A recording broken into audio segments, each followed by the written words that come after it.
A Child's Christmas in Wales by Dylan Thomas. Dramatised for the radio by Herbert Williams. Philip Maddock plays the character of Old Will, and Freddie Jones the character of Old Jim.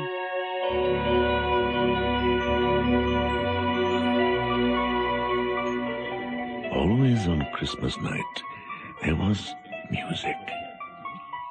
An uncle played the piano, a cousin sang Cherry Ripe, and an auntie sang Drake's Drum. And it was very warm in the little house. One Christmas was so much like another, in those years round the Seatown corner now, and out of all sound except the distant speaking or the voices I sometimes hear a moment before sleep, that I can never remember whether it snowed for 6 days and 6 nights when I was 12, or whether it snowed for 12 days and 12 nights when I was 6. You can never remember nothing, Will. Jim, so it's you. Talking to yourself again, is it? That's about it. Don't change, do you? Always were a bit funny. I was talking about Christmas, like it was in the old days. Oh, aye. Plenty of snow about then, all right? Oh, I should say. Damn, but we had some fun. You and me, and Jack and Dan, remember? Well, how could I forget? Oh, that's a good one. You got a memory like a sieve. Oh, no, I haven't. Oh, yes, you have. I remember a lot of things. Like what? Cats. What? Cats. The Christmas Eve cats in your garden. Oh, good heavens. Sleek and long as jaguars, and horrible whiskered. Well, look. Spitting and snarling. Do you see what I see? Slinking and sidling over the white There back we of are, the wall. both of us, just as we used to be. Jim! Scare them away. What if they don't come? Of course they'll come. Patient, cold and callous. Our hands wrapped in socks, we waited to snowball the cats. They always come. The Linkside hunters, Jim and I, fur-capped and moccasin trappers from Hudson Bay, off Mumbles Road. You ready for 'em, Will? Aye, but it's freezing, man. My fingers are dropping off.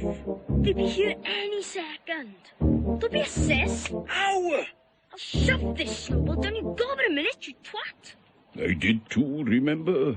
I was coughing up winter in the middle of June. See what you've done now? You scared them away. Shh, listen. It was like the far-off challenge of our enemy and prey, the neighbour's polar cat. It's Mum. The house on fire. Quick. And we ran down the garden with the snowballs in our arms towards the house. And smoke indeed was pouring out of the dining room, and the gong was bombulating, and Mrs. Prothero was announcing ruin like a town crier in Pompeii. Oh, this was better than all the cats in Wales standing on the wall in a row. We bounded into the house, laden with snowballs. Fire! Fire! Where's the fire, Mum? Use your eyes, boy. There was no fire to be seen, only clouds of smoke, and Mr. Prothero standing in the middle of them, smacking at the smoke with a slipper. A fine Christmas, I must say. A fine Christmas. Dad, you all right? Fire! Police! Help! That's on fire! No, he's not. There's only smoke. And Mr. Prothero waving his slipper as though he were conducting. Call the fire brigade! Oh, they won't be there, girl. It's Christmas. Oh, do something, boys. Do something! So we threw all our snowballs into the smoke. I think we missed Mr. Prothero. Oh, you're blithering. No, we didn't. The phone box on the corner. Let's call the police as well. And the ambulance. And Ernie Jenkins. He likes fires. But we only called the fire brigade. We thought there'd be dozens of them trampling the snow to death in their huge, shiny boots and drowning the wisteria. We stood agog and a magog as the fire engine judded to a stop and the crew tumbled out. All 3 of them. Where's the fire, boys? There, in the house. Run the hose in. Keep clear, you boys. This is perilous work. Come on. The neighbour's polar cat appeared, crouching in the snow, ready to pounce on Mr. Prothero. Fire! Fire! Come on out, you stupid woman. Come on, out. They got out just in time before the firemen turned the water on. Little Bobby Tuska. There you fire them out. Take that. This smoke's a killer. Nobody could have had a noisier Christmas Eve. And when the fireman turned off the hose and was standing in the wet, smoky room, Jim's aunt, Miss Prothero, came downstairs and peered in at them. Jim and I waited very quietly to hear what she would say to them. She looked at the firemen in their shining helmets, standing among the smoke and cinders and dissolving snowballs, and she said, Would you like anything to read?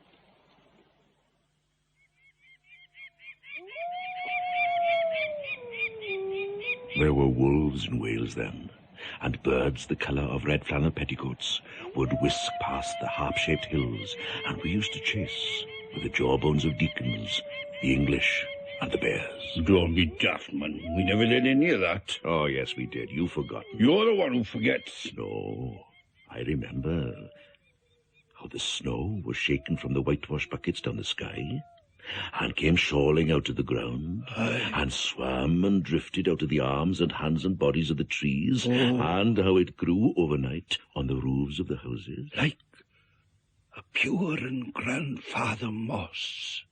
You see, you remember too. And then there were the postmen, just ordinary postmen, fond of walking and dogs. And Christmas and snow. Got anything for us, Mr. Postman? Got any of them gobstoppers? You know, the ones that change colour when you suck. Got any boxing gloves? Marbles? Train sets? Bubblegum? I'll give you some for you in a minute. What's that then? Black eye if you don't clear off. With sprinkling eyes and wind-cherried noses, on spread, frozen feet, they crunched up to the doors and mittened on them manfully. And in the little drifted porches, the postman huffed and puffed, making ghosts with their breath. Jogging from foot to foot. Like small boys wanting to go out. Good morning, Postman.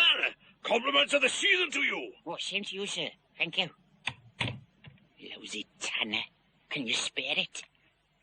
But all we could hear was the ringing of bells. Those aren't doorbells, you idiot. You forget. The bells were ringing inside us. Speak for yourself. And it seemed that all the churches boomed for joy under my window, and the weathercocks crew for Christmas on our fence. And then there were the presents. Useful presents, engulfing mufflers of the old coach days, and mittens made for giant sloths, zebra scarves of a substance like silky gum that could be tug-of-war down to the galoshes. Blinding tam-o'-shanters like patchwork tea-cozies, and bunny-suited busbies and balaclavas for victims of head-shrinking tribes. And from aunts who always wore wool next to the skin, there were moustached and rasping vests that made you wonder how the aunts had any skin left at all.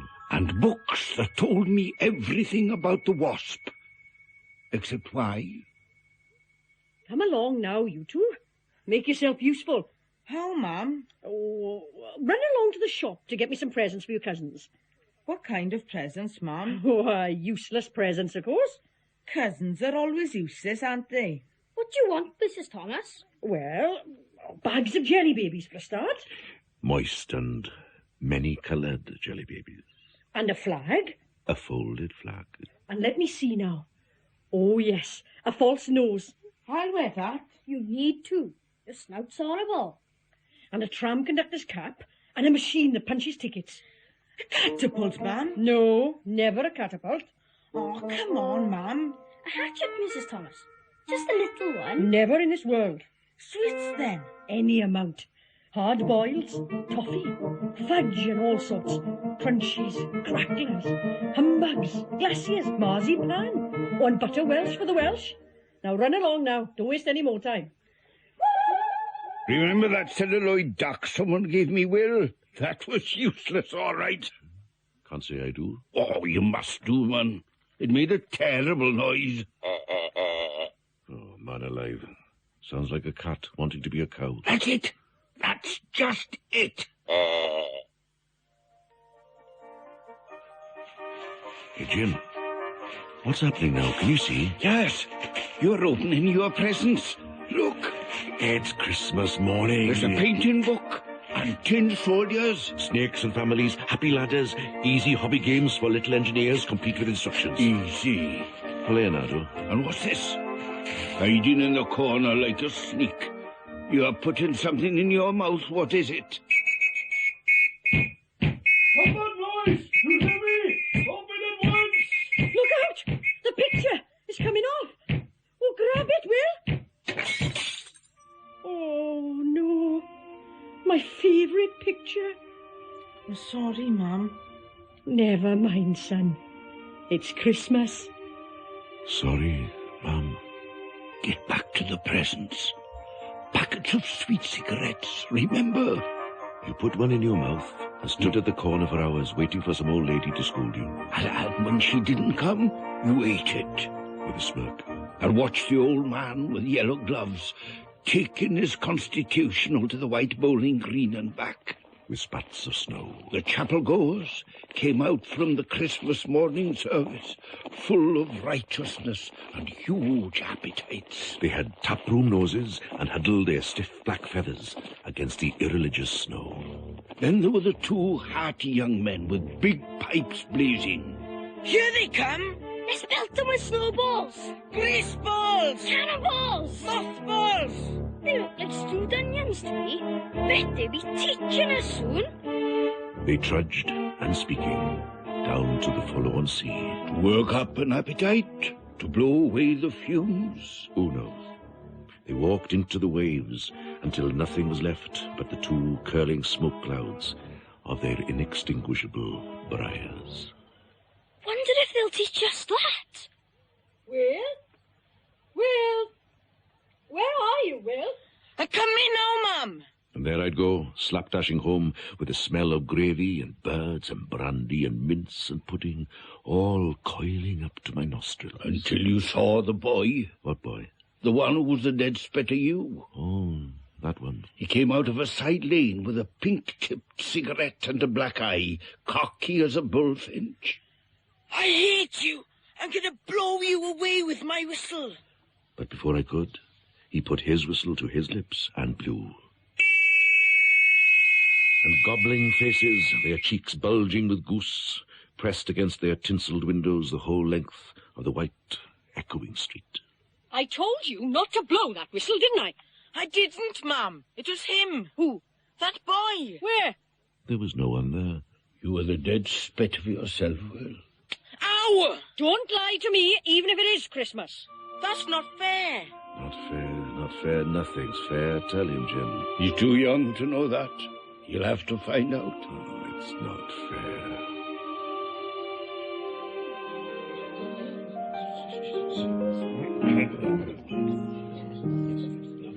Cherry ripe, cherry ripe, ripe, ripe, ripe.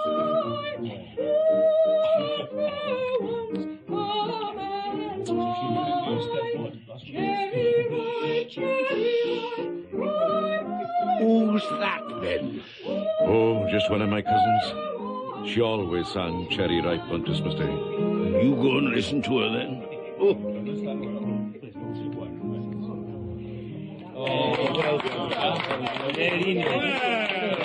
Look who it is, young Will. Where have you been, boy? Out. Well, fancy that. Hear that, Dick? He's been out. Where have you been, my lovely? To see that the sea is still there. Go on, listen to her, Will. She's mad as a hatter. Oh, you're a fine one to talk. The day you talk sense, Ben, the clouds will bucket champagne. Oh, that'll suit you all right, then, won't it? She drinks like a whale, boy. Don't grow up like her, whatever you do. I'll try not to, Uncle Ben. What's he saying about me, Will? Don't you believe him, whatever it is? I was telling him about the time you made love to a snowman on her. Me? I don't know what snowman worth melting for. Oh, yes, you did. Your Auntie Anna would make love to anything, boy, especially if you could drink it. Oh, what's he on about, George? Stop him, do you hear me? How can I? Well, he's your brother, isn't he? Oh, I can't stop him doing nothing. What do you call yourself? Man or mouse? Oh, put some cheese down and I'll show you. What's wrong with her? It's not a real one, Bessie. Did you do that, Will?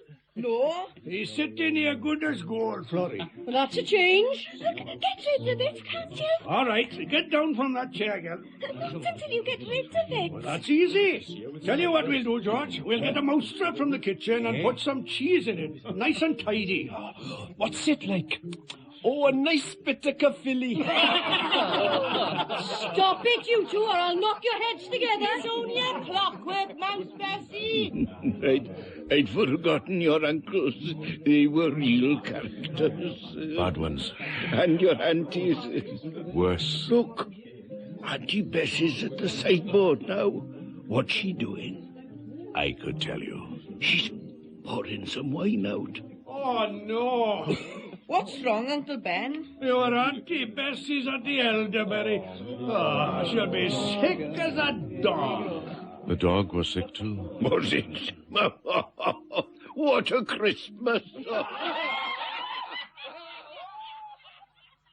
Mid pleasures and palaces, though we may roam, be it ever so humble, there's no place like home. Listen. A child Is it? from the Yes, it is. It's your Auntie Hannah. Singing like a big-bosomed, inebriated thrush in the snowbound backyard. through the world, ne'er is met with elsewhere. The afternoon rumbled away. The uncles breathed like dolphins, and the snow descended. And I sat among festoons and Chinese lanterns and nibbled dates, trying to make a modern man-o'-war. Meticulously following instructions for little engineers. And producing what might be mistaken for a sea-going tramcar. Or I'd go out, my bright new boots squeaking, into the white world onto the seaward hill. You call on me. And Dan? And Jack. We padded through the still streets, leaving huge, deep footprints on the hidden pavements. And I said, I bet people would think there's been hippos. What would you do if you saw a hippo coming down our street? trust you to ask that. Trust you not to answer. Didn't I? No, Dan did. I'd go like this. Bang! I'd throw him over the railings and roll him down the hill. And then I'd tickle him under the ear and he'd wag his tail. What would you do if you saw two hippos? Even Dan couldn't answer that. Let's post Mr. Daniel a snowball through his letterbox. Let's write things in the snow. Let's write, Mr. Daniel looks like a spaniel all over his lawn. We walked on the white shore. Can the fishes see it snowing? Let's go back and see the uncles and aunties. Back through the poor streets, where only a few children fumbled with bare red fingers in the wheel-rutted snow. They threw snow at us. And catcalls. Yeah, snotty snobs. Get back to the upland. Have you up now, boy? Their voices faded away as we trudged uphill into the cries of the dockbirds and the hooting of ships out in the whirling bay. And then, at tea, the recovered uncles would be jolly, and the ice cake loomed in the centre of the table like a marble grave.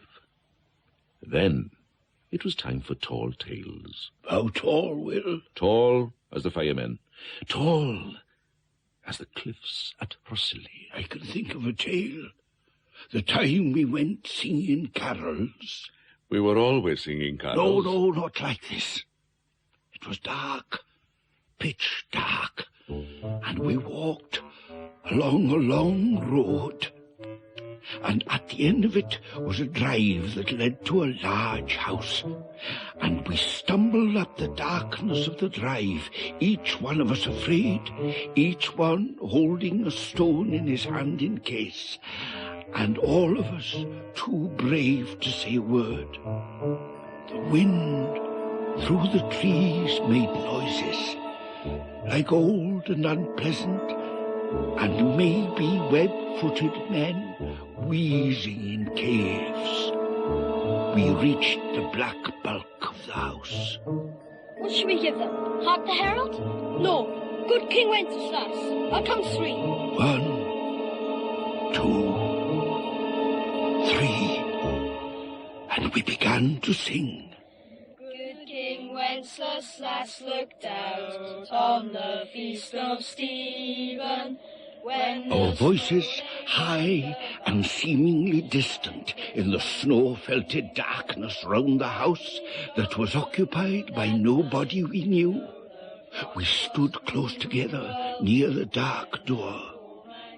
And then a small, dry voice, like the voice of someone who has not spoken for a long time, joined our singing.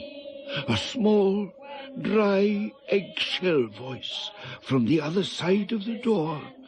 A small, dry voice through the keyhole. Though the frost was cruel, when the poor man came inside, gathering winter fuel, good King Wenceslas looked out under his house when the snow came out. When we stopped running, we were outside our house. The front room was lovely. Balloons floated under the hot water bottle gulping gas. Everything was good again and shone over the town. Perhaps it was ghosts. Perhaps it was trolls. Let's go in and see if there's any jelly left. And that's what we did.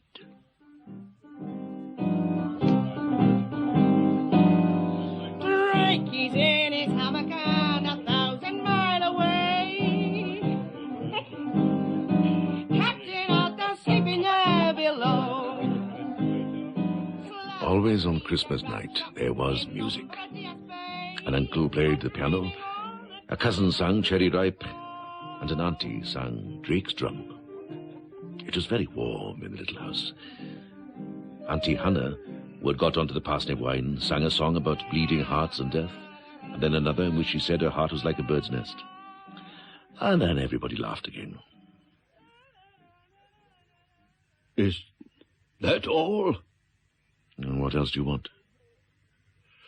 I want to know more. About what?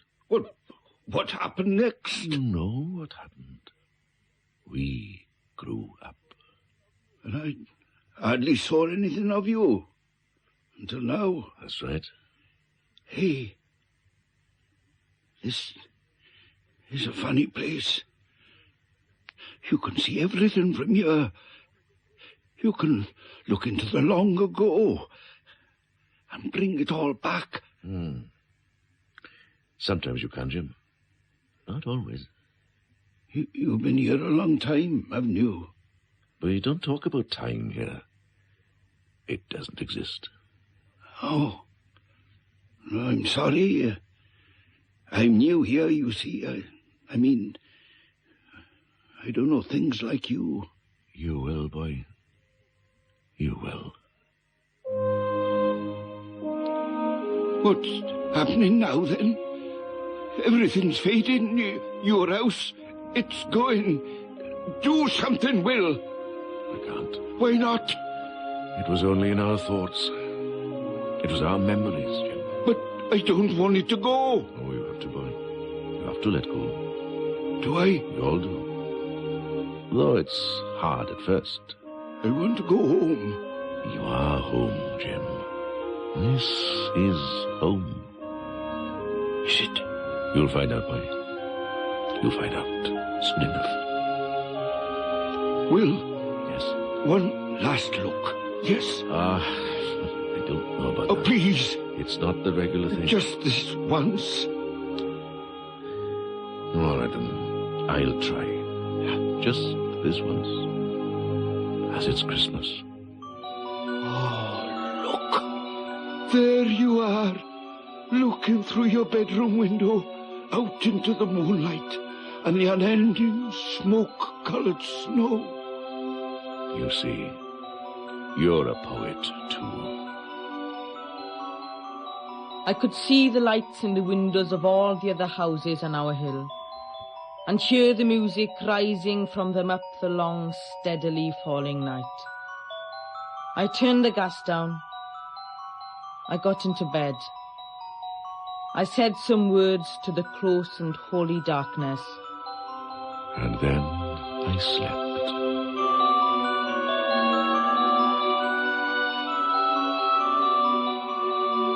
In A Child's Christmas in Wales, Old Will was played by Philip Maddock, Old Jim by Freddie Jones, Young Will, Alan Horan, Young Jim by Owen Peli, Mother by Lynn Hunter, Mrs. Prothero by Victoria Plucknett, Mr. Prothero by Chris Griffiths, Uncle Ben by Dilwyn Owen, Auntie Hannah by Helen Griffin, Fireman 2 by Philip Rowlands, Small Dry Voice by Richard Elvin.